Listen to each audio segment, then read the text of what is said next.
I want to tell you a story not to shock you, not to ask for pity, but to remind us all of something deeply human.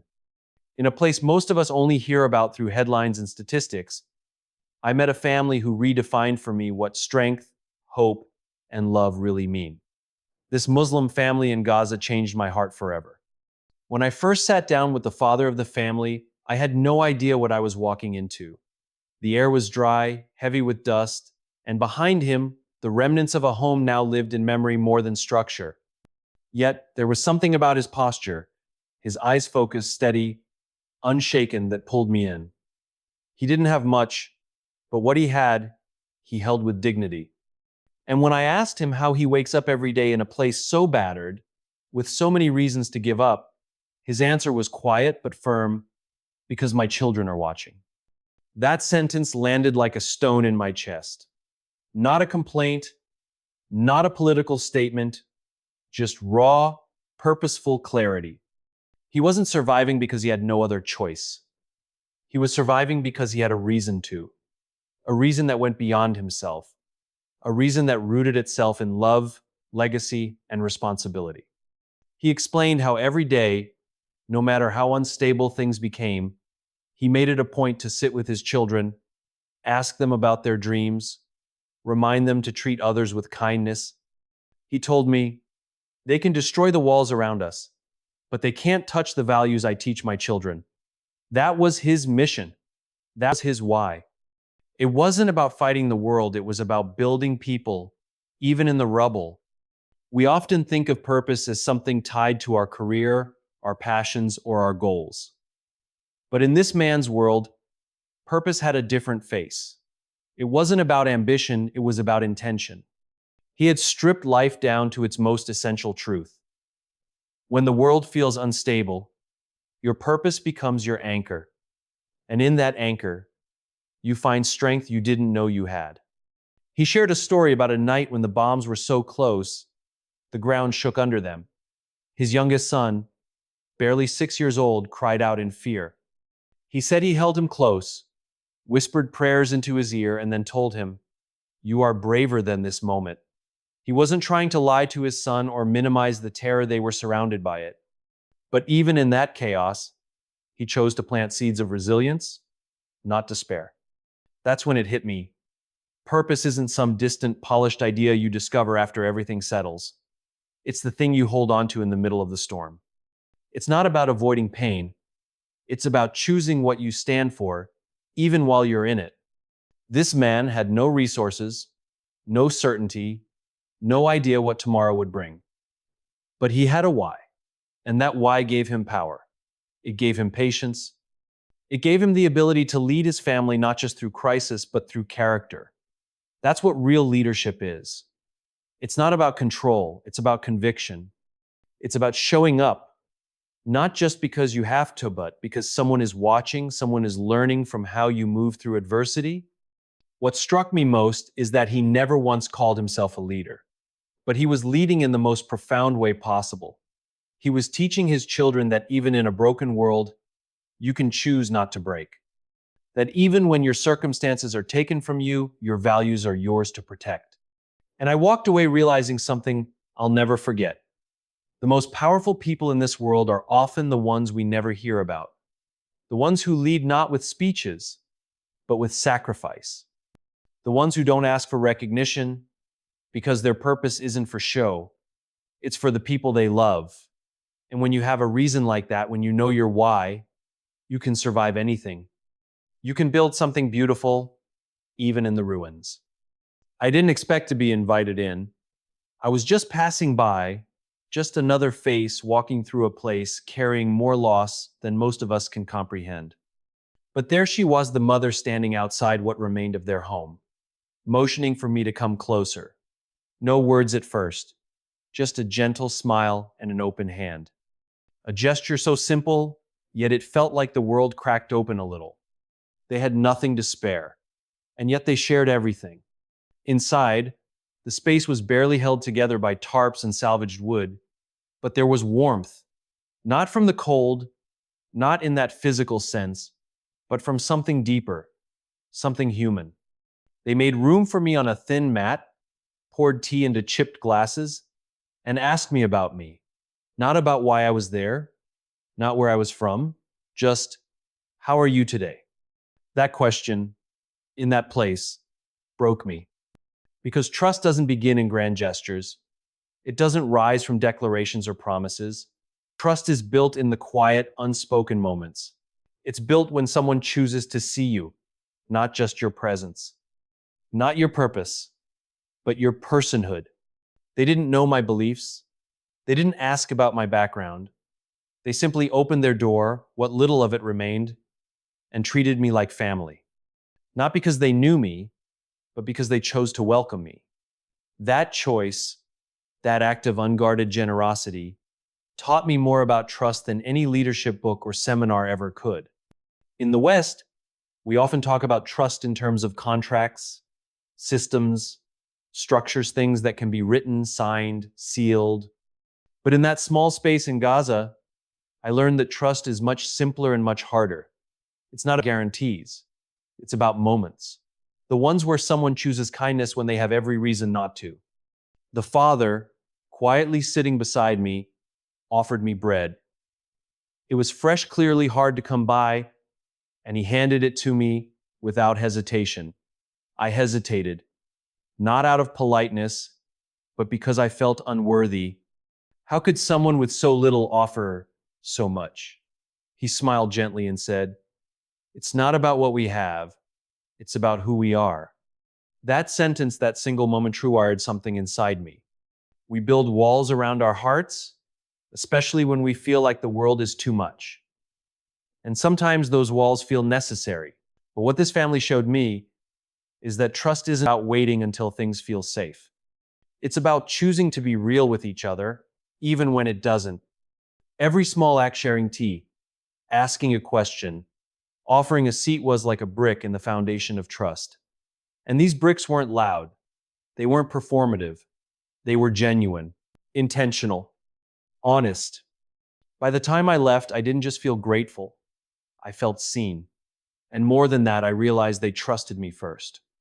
That's the secret. That's the part we don't talk about enough. The courage it takes to trust someone without knowing if they'll return it. That's what they did. Not because they were naive, but because they were strong enough to lead with humanity. It's easy to build walls. It's hard to build trust.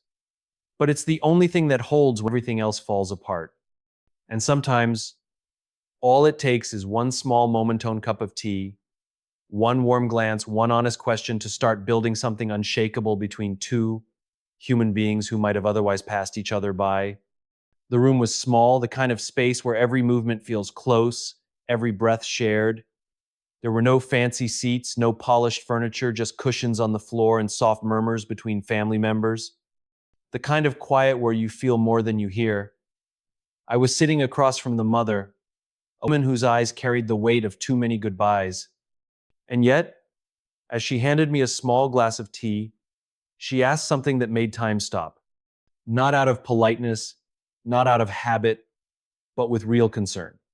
Genuine solace. That question, from a woman who had lost her home, who had lived through fear I couldn't begin to understand, wasn't just unexpected, it was transformative. In that moment, I realized something profound. Empathy is not a reaction to ease. It is a choice made in the middle of pain. It is not weakness. It is the strongest, most courageous act a person can make when they have every reason to close off, to shut down, to protect themselves. But she didn't. She opened her heart instead. There's a kind of strength the world doesn't always celebrate. It's not the loud kind. It doesn't walk into a room demanding attention. It doesn't need to prove itself. It's the kind that simply sits beside someone and listens. The kind that still sees others even when it's in pieces. That's empathy. And in that home, I witnessed it in its purest, most powerful form. Her story wasn't told through complaints or bitterness. It unfolded through the way she held her child close while speaking to me, the way she made sure everyone in the room had food before she even touched her own, the way she leaned forward when I spoke as if my words mattered in a place full of louder tragedies. Empathy, I've learned, isn't about fixing anything. It's about being with someone in it. It's about saying, I see you, even when I am hurting too. That kind of presence, son, that doesn't need to solve, but chooses to understand that strength. We live in a world where it's easier to shut off, to scroll past, to disconnect, to label. But this woman, in one of the most unstable, heartbreaking corners of the earth, chose the harder thing. She chose connection. She chose care. Her children mirrored that too. One of her daughters, maybe 10 years old, noticed my shoelace was torn. She disappeared for a moment and came back with a scrap of fabric to tie it together. She didn't say anything, just knelt down and tied it. In a world where her own life was uncertain, she chose to make someone else's day a little easier, a little lighter. Empathy doesn't require perfection. It doesn't require having all the right words. It just requires presence. And in a place where the world had given them every reason to shut their hearts, this family chose to keep theirs open. That's not just admirable, it's revolutionary. So often we define strength by resilience, by what we can endure. But what if real strength is how soft we can remain in a hard world? What if it's the way we continue to care, even when we ourselves are broken? What if strength is simply choosing to say, I still believe in kindness, even when kindness feels forgotten? That family, especially the mother, taught me that strength isn't just about surviving the storm. It's about keeping your heart open while you do. I remember the moment so clearly, two children sitting on a broken concrete step, legs swinging, drawing pictures on scraps of cardboard with tiny stubs of charcoal. The world around them was cracked and crumbling, but they were creating something. Quietly, intentionally, joyfully. One had drawn a tree, the other had drawn a house with windows and birds flying above it. I asked what it was. The boy looked up, grinned, and said, This is where we're going to live when everything is better.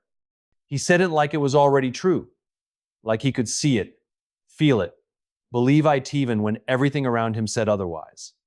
And that's when I understood something I had never fully grasped before. Hope isn't just a warm feeling we wait for.